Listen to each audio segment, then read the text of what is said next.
got a very special guest on this evening, Andrew Kennelly, who's the author of a book called Soul Murmurings, Living with Grace, Humility and Integrity. Andrew, welcome to Sunday Celebrations. Thank you very much, Brendan and Andrew. Great to be on your show. Andrew, what's the book Soul Murmurings actually about?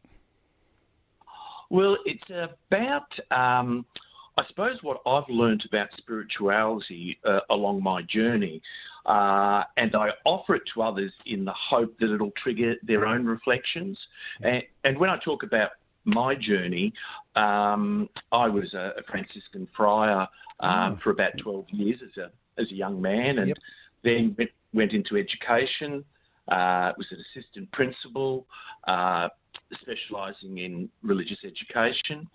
Then went on to counselling at Kids Helpline, some private practice work, and some school counselling. And then I finished up in pastoral care as a director of pastoral care in hospitals. So all of my career has really been focusing on the internal life, the spirituality of people.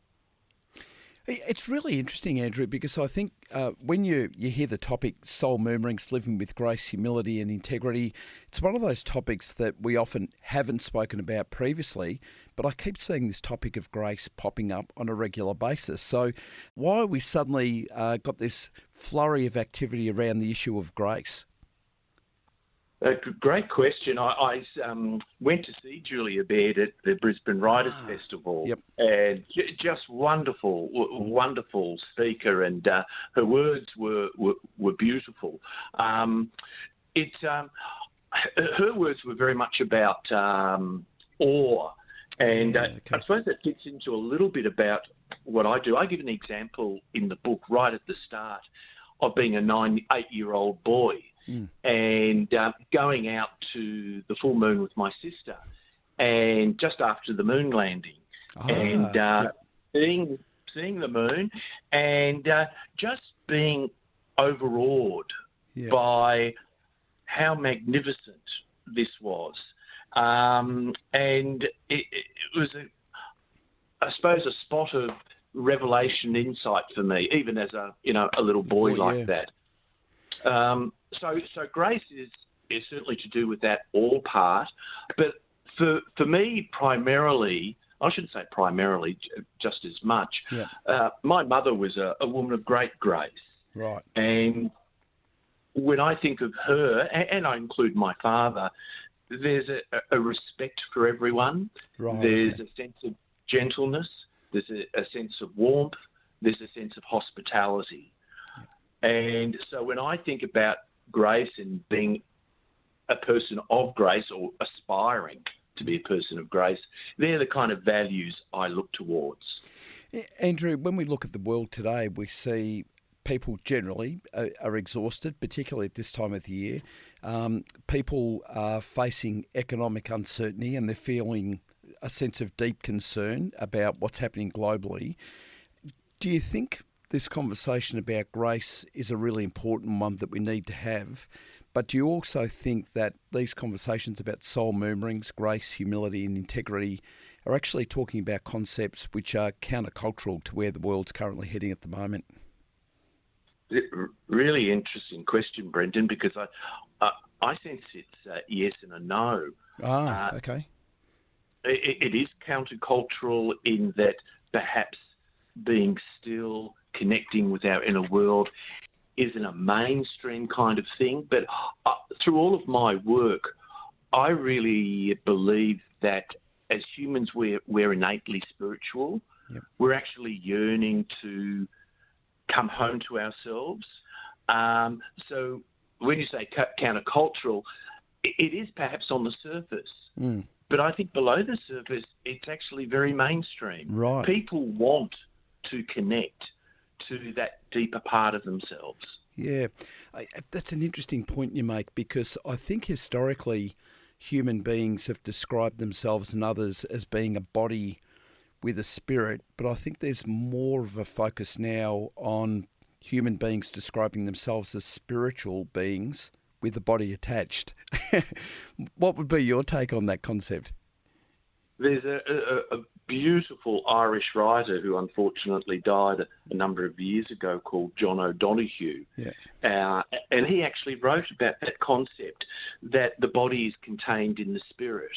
Right. And I think it's a beautiful concept, that we are so much more than just our body, that we are one system, that you can't separate, in a sense, the spirit and the body. Yeah. They are one.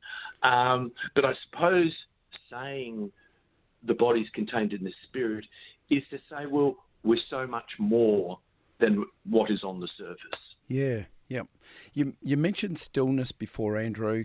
I long for stillness, but I find it very, very hard, very hard to achieve because I'm on the go all the time.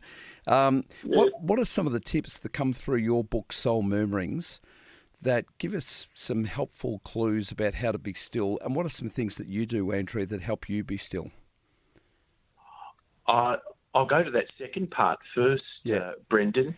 The things I did this morning, I sat on our terrace looking over the Brisbane River, and I just sat there for 15 minutes.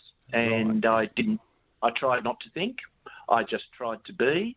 And so that's one of the things I try to do each day. Yep. In the book, I suggest lots of things, but the primary concept, I think, is each person finds their own way that finds their stillness. To give you an example, I've got a very good friend, Kevin, who, when I was talking to him about spirituality, he said, well, Andrew, I do stand-up paddleboarding, and I can be out there for 2 or 3 hours on my own, and I just love. I'm with myself, I'm with the world, I'm just being. Yep. And I thought, what an example of stillness. Yeah. I think meditation, yoga, Tai Chi, walking in a rainforest, being on the beach. Yep. A whole variety of things. Now you're talking about my type of stillness, Andrew, because I struggle with the idea of being physically still. Like I can't do it. So that concept of walking, so physically moving, but spiritually being still is one that I think a lot of people would be interested in for sure. Yeah, absolutely. And I can't emphasise enough that point that it's finding your way. Yeah. So you've found your way. It's physically doing something, but also being still within. Yeah, the book's called Soul Murmurings.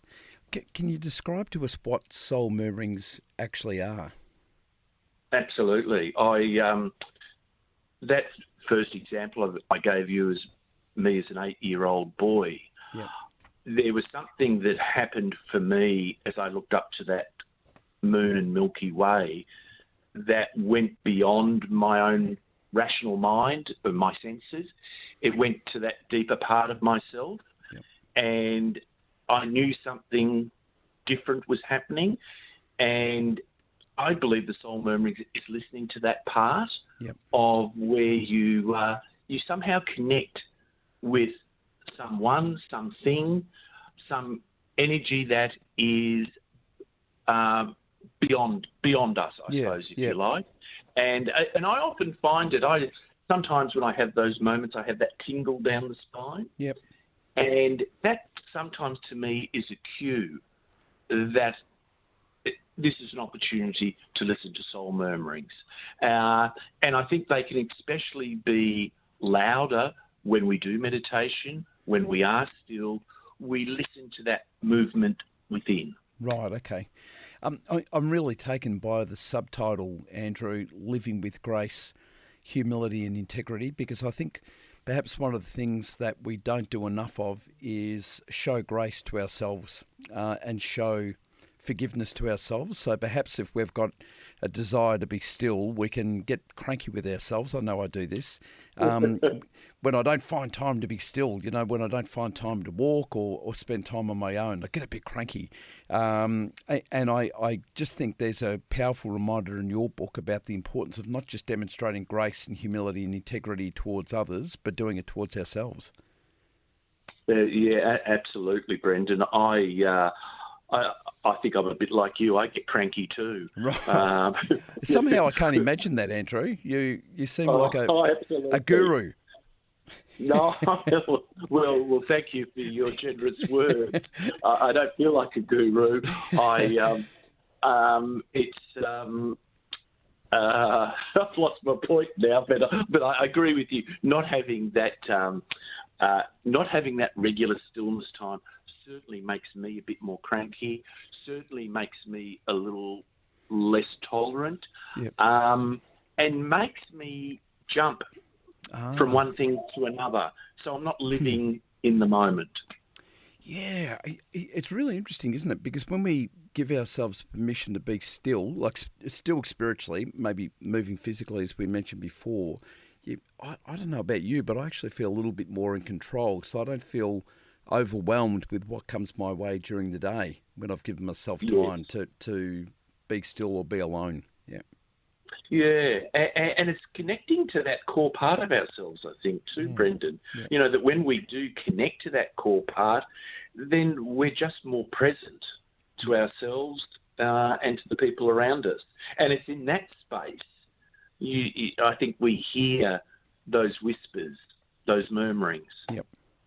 Andrew, thanks so much for joining us on Sunday Celebrations, and congratulations on the book Soul Murmurings, Living with Grace, Humility and Integrity. It's a great book, and it's a really powerful reminder, particularly at this time of the year, for us to be still and to find time for ourselves to meditate and connect with that spiritual part of our being. So thanks so much for joining us on Sunday Celebrations. And before you go, if people want to get a copy of Soul Murmurings, what's the best way to do that? The best way to do that is through the wonderful team at Wilkinson Publishing. You can pre-order through Wilkinson Publishing, and it should be out in bookstores sometime next week. Fantastic. So just in time to buy it as a Christmas present for somebody else or for ourselves. I think that it's a wonderful idea for a Christmas New Year gift. Well, the one thing that I wouldn't mind doing is getting a copy of Soul Murmurings and reading it on Christmas Day, because Christmas Day you often see families all around, but there's also that time in the mornings where you see the family, and then there's that little lull for an hour or two before you get full, that you can read a few pages of Soul Murmurings, because I'm a little bit like Brendan, Andrew. I find it hard to just find an area where no one else is around. Yeah. And often I might do it playing golf, but then suddenly, because you're playing shocking, the rest of the course hear how bad you're playing. Yes, I can relate to that, Andrew. Great to talk to you, Andrew. Soul Murmurings, keep an eye on it through Wilkins Publishing. It's all in bookstores, we hope, next week. And Brendan, we thank Andrew for joining us. Absolutely. It's been a real privilege to have you on tonight, Andrew. Thank you. Oh, thank you both very much. Brendan Nottle chatting there with Andrew Kennelly, a book called Soul Murmurings. And as I said there, Brendan, it's a case of, at times, you just need your own time. Yeah, absolutely. But I thought Andrew was terrific tonight, because I think sometimes when you hear the people talking about the need to be still, they go on about, do not move a muscle for 39 hours. It's impossible. I can't do that. I can't stay still for 39 seconds. So to hear him say, no, actually, you can go for a walk, you can go for a bike ride, you can go for a surf, but you're stilling your soul, your spirit. And I thought that was a really interesting input from Andrew tonight. It is a case of this time of the year too, where we're all so busy. So keep an eye out for Soul Murmurings from Andrew Kennelly, available through Wilkinson Publishing, but of course through your local bookstore.